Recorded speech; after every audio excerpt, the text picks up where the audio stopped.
সকাল থেকে মনটা এত খারাপ। যখন আমি আসলাম ঘুম থেকে উঠে ছাদে, ১ম এ তো ছাদে আসি।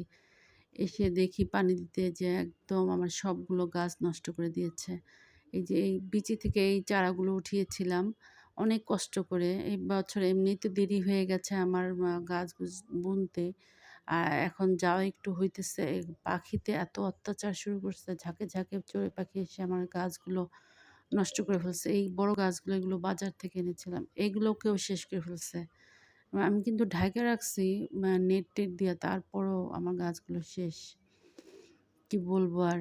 বেগুন গাছ কি কখনো খায় চড়ুই পাখি? এই বেগুন গাছও খেয়ে ফেলছে। একদম শাখা, কচি পাতা, মাথা, তারপর বড় সব পাতাগুলোও খেয়ে ফেলছে। এখন কি যে করি? আমার খুব, খুব মায়া লাগতেছে ওদের জন্য। গাছ নষ্ট হলে এত মায়া লাগে, এত শ্রম দেই ২ বেলা এসে যত্ন করি।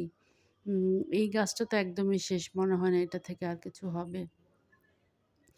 মানে উম এমনিই তো দেরি হয়ে গেছে, এবার চারা বুনতে এখন এত বড় একটা ক্ষতি। কিভাবে কি করব জানি না। শীতও এসে গেছে। এই সিম গাছগুলো আর মিষ্টি কুমড়া গাছগুলো মানে আল্লাহ রক্ষা করছে আরকি। নাহলে এগুলো সবই শেষ হয়ে যেত আরকি। যাই হোক, দুপুর হয়ে গেছে, রান্না করতে হবে। আ বাজার থেকে লাল শাক নিয়ে আসছিল কালকে, সেগুলো কুটে রেখে দিয়েছিলাম। তো সেগুলো ভাজি করব। আর উম আ কি বলে ওইটা? পোয়া মাছ রান্না করব বেগুন আলু দিয়ে। ভুনা করতাম, আমার ছেলে আসলে একটু ঝোল একটু না হলে, তরকারি না হলে খেতে চায় না। তো এর জন্য ভাবছি যে বেগুন দিয়ে রান্না করব। আদা রসুনও শেষ। এগুলো একা, একা কুটলাম। কুটে তারপর ব্লেন্ডার করে এখন এই ছোট, ছোট বাটিতে রাখবো। এই ছোট, ছোট বাটিতে রাখলে সুবিধা হচ্ছে ২ দিনে একটা বাটি শেষ হয়ে যায়। আ আর ইয়ে হয় না। এর জন্য এই ছোট, ছোট বাটিতেই আমি রাখি। আর আজকে আমি পেঁয়াজও দিয়েছি আদা রসুনের সাথে। আ এ পেঁয়াজ আসলে দিলে তরকারিটার গ্রেভিটা সুন্দর হয়, একটু ঘন হয়। আর পেঁয়াজেরও অনেক দাম। তাই একটু সাশ্রয় করার জন্য আরকি এই পদ্ধতি। দেখি কি হয়। আ আমি কখনো আসলে এভাবে তেমন করি না। মাঝে, মাঝে করি, রেগুলার না। তো আজকে পেঁয়াজ, আদা, রসুন ব্লেন্ডার করে এগুলো রাখবো। দেরি হয়ে গেছে। আসলে এক্সট্রা কাজ করলে দেরি হয়ে যায়। একা হাতে কাজ করতে হয়।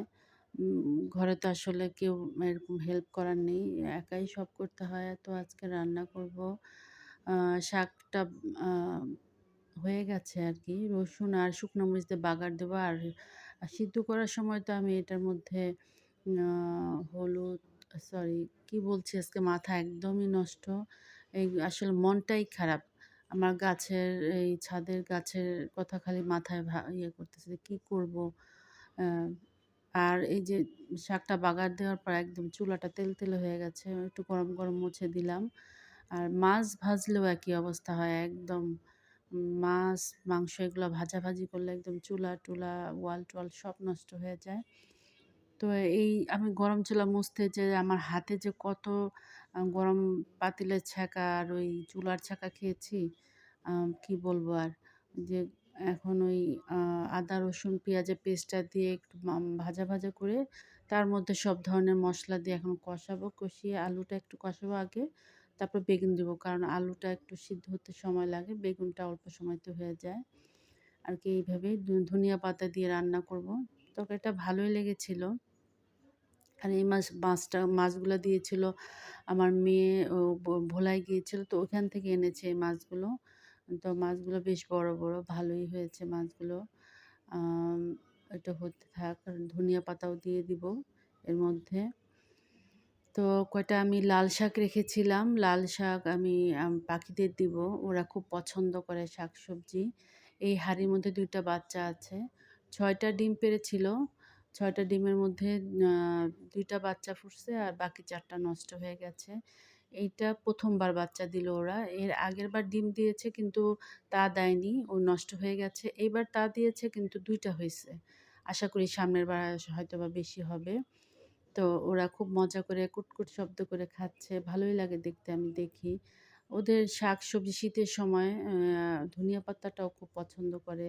আমি আবার তুলসী পাতাও দেই। তারপরে পাতাকপি, ফুলকপি, গাজর। আসলে এদেরও যত্ন আছে, এদেরও অনেক যত্ন করতে হয়। এদের এই মাসে আমি কৃমি কোর্স করাইছি। তারপরে এখন ই-সেল দিচ্ছি। কারণ আমার এই বাচ্চাগুলো এখন বাচ্চা না, এগুলো অ্যাডাল্ট হয়ে গেছে। এখনো ডিম দিচ্ছে না। তো এর জন্য কৃমি কোর্স করাইয়া তারপরে লিভার টনিক, জিঙ্ক এগুলো খাওয়াইছি। এখন আ কি বলে যেন? ই-সেল খাওয়াচ্ছি। আর তারপর খাবো ক্যালপ্লেক্স। তো আজকে এখানেই রাখি। যদি আপনাদের কাছে আমার ভিডিওটা ভালো লাগে, তাহলে আপনারা আমাকে কমেন্ট করে জানাবেন। আর আপনাদের কার কাছে পাখি ভালো লাগে, গাছপালা ভালো লাগে আমাকে যদি জানান আমি খুশি হব। আরও আমার উৎসাহ জাগবে। আসসালামু আলাইকুম। ভালো থাকবেন সবাই।